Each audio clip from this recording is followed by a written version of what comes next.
What's up everybody, Marcus Stone here. In this video I want to show you how we can get rid of the free space in Adobe Premiere. The empty space, I would even say. So as you can see, I have clips here, and it happens a lot when you are pasting a lot of clips and you don't want to just move each of those. So all you want to do is just click on the sequence, close gap.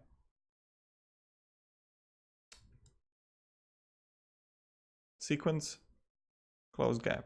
Yep, you need to grab them before closing the gap. And if you just want to close gap between these two, just choose those. And here we go. Here we go. And here we go. So this is how we do it.